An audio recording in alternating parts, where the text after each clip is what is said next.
মেদিনীপুর জেলার দক্ষিণ কাঁথি, উত্তর কাঁথি ও নন্দকুমার বিধানসভা কেন্দ্রে নিজের প্রার্থীদের সমর্থনে প্রচার করতে এসে দলত্যাগী তৃণমূল নেতা ও বিজেপিদের তীব্র আক্রমণ করলেন মমতা বন্দ্যোপাধ্যায়। আমি জ্যোতির্ময় করের সমর্থনে দক্ষিণ কাঁথিতে মিটিং করতে এসেছি।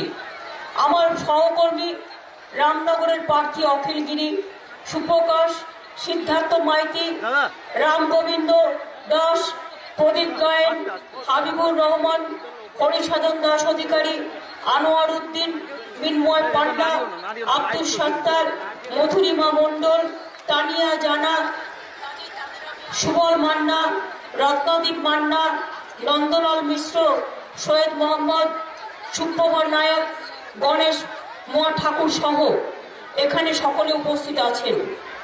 আপনারা জানেন জ্যোতির্ময় কর পটাশপুরের বিধায়ক ছিলেন। তিনি একসময় কোঅপারেটিভ মিনিস্টারও ছিলেন। জ্যোতির্ময় করকে আমি আজকে নয়, ছোট্টবেলা থেকে চিনি। আমি দু একটি কথা বলবার আগে, আমার অনেক মা বোনেরা পায়ে পায়ে হেঁটে হেঁটে, কেউ বা টোটোয়, কেউ বা অটোয়, কেউ বা বাসে চড়ে, কেউ বা ম্যাক্সিমাম পায়ে হেঁটে এই মিটিংয়ে এসে আমার সভা প্রাণবন্ত করেছেন। মায়েদের সকল পাগুলোকে আমি আমার প্রণাম জানাই, আমি আমার সালাম জানাই, আমি আমার অভিনন্দন জানাই। আপনারা ভালো থাকুন। আমার বয়োজ্যেষ্ঠ প্রবীণ নাগরিক এবং ছাত্র যৌবন, যাদের জন্য রইল আমার অনেক অনেক অভিনন্দন।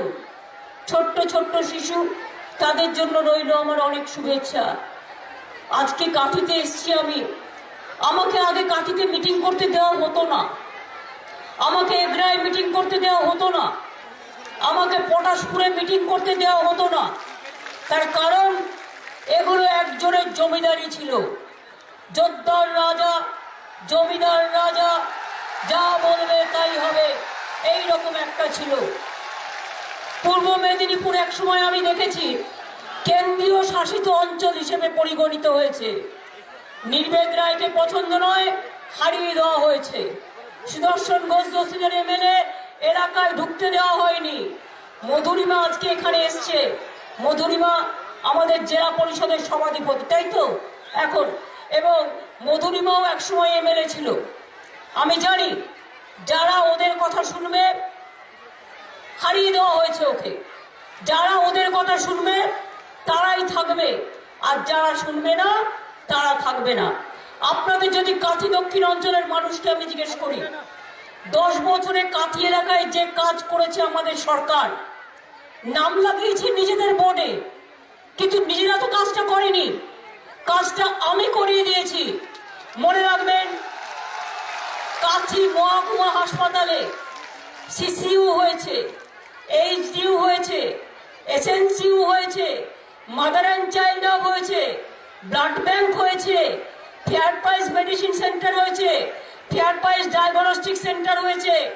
বড় বড় রাস্তা, কাঁথি বেলদা রাস্তা, কাঁথি দারুয়া রাস্তা, কাঁথি দীঘা রাস্তা, কাঁথি দীঘা মোহনা রাস্তা, কাঁথি জুনপুট রাস্তা, কাঁথি খেজুরি রাস্তা, কাঁথি তমলুক ও কাঁথি বেলদার link road, PK college link road, Kanthi Nandakumar রাস্তা কে করে দিয়েছে? প্রত্যেকটা আমাদের সরকার করে দিয়েছে।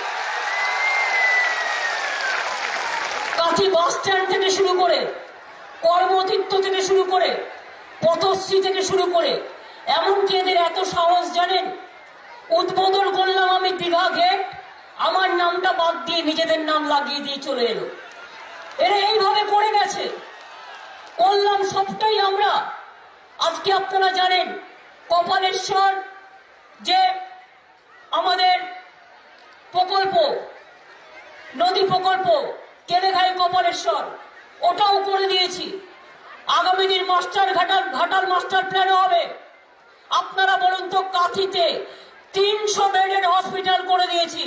আগামী দিন 500 হয়ে গেলে আর একটা মেডিকেল কলেজ ওখানে হয়ে যাবে। কি করিনি?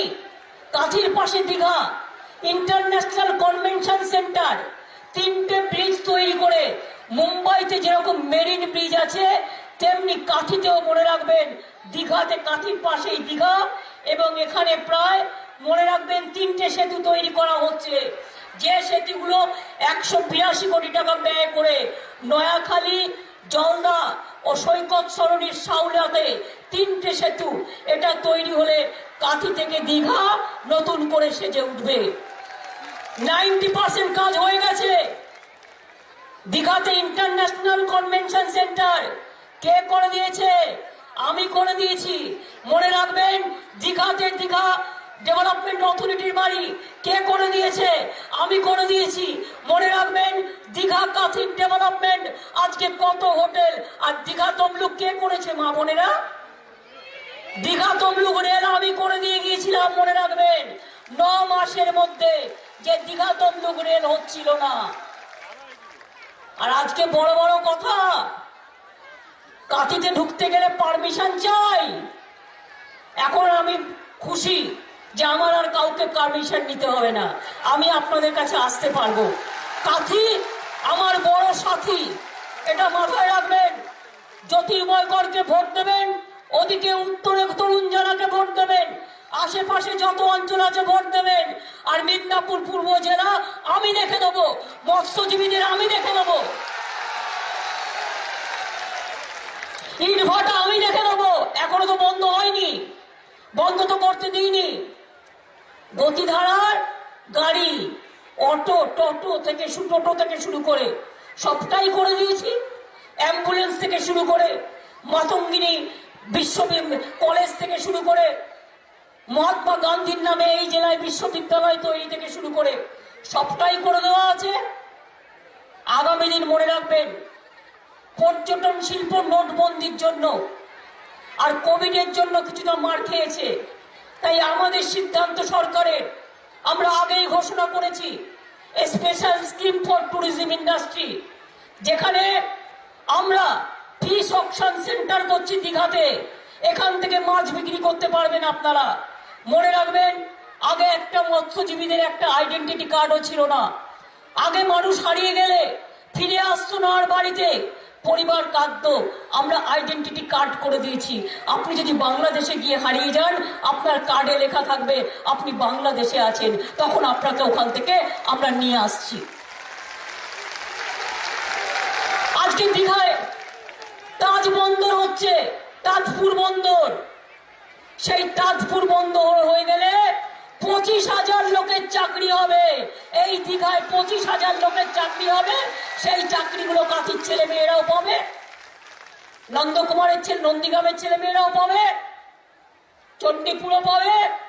আরেকটা জেনে রাখুন, আমাদের সরকার কেবল ল্যান্ডিং সেন্টার তৈরি করছে, যেটা আইটিকে এগিয়ে দেয়। তাতে আরো 25,000 লোকের চাকরি হবে।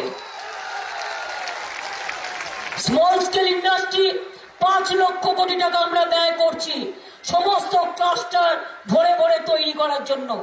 মেদিনীপুরের লোক কলকাতায় যান ডেকোরেশন করতে, মেদিনীপুরের লোক পুজো প্যান্ডেলগুলো তৈরি করেন, মেদিনীপুরের লোক কত হাতের কাজ করেন। মৎস্যজীবী থেকে শুরু করে, ইট ভাটা থেকে শুরু করে, পানের বরস থেকে শুরু করে, আমফান থেকে শুরু করে, বিপদে মানুষ পড়লে, কৃষকের জমি নষ্ট হয়ে গেলে করে দিই আমরা। আর সেই টাকা থেকে শিক্ষক শিক্ষিকা যখন আমরা নিয়োগ করি, আমি তো করতে আসি না, লোকাল যারা করে, যারা পালিয়ে গেছে, গদ্দারি করেছে, কে কত নিয়েছে জিজ্ঞেস করুন, কে কত নিয়েছে জিজ্ঞেস করুন। তৃণমূল চোর, নরেন্দ্র মোদী তোমার গদ্দার, চোরের বাবা, চোরের সর্দার, ডাকাতদের সর্দার। আর সেখান থেকে কে এলো? আর যারা বিজেপির সাথে যোগাযোগ রাখে, রাতে কানে কানে কথা বলে, দিনে চুমু খায়, তাদের সাথে আমরা যোগাযোগ রাখি না। তারা গেল আর এলো, আমার কোনো যায় আসে না। একসময় অনেক সম্মান করতাম, অনেক ভালোবাসতাম। আমি নিজে মা তারার একটা ছবি এঁকে দিয়ে এসেছিলাম বাড়িতে। আর আজ সেই গদ্দার, মির্জাফর, বিশ্বাসঘাতকের দল আজ বিজেপিকে হাত ধরে নিয়ে এসছে আর বলছে 2014 সাল থেকে আমাদের সম্পর্ক ছিল। তার মানে ঘরে ঢুকে শীত কেটেছে। এদের থেকে বড় গদ্দার আর কেউ হতে পারে না, মনে রাখবেন। মেদিনীপুরকে মুক্ত করতে হলে, এদের হাত থেকে মেদিনীপুরকে মুক্ত করতে হবে, তবেই মেদিনীপুরের মানুষ নতুন করে স্বাধীন হবে, এটা মাথায় রাখবেন।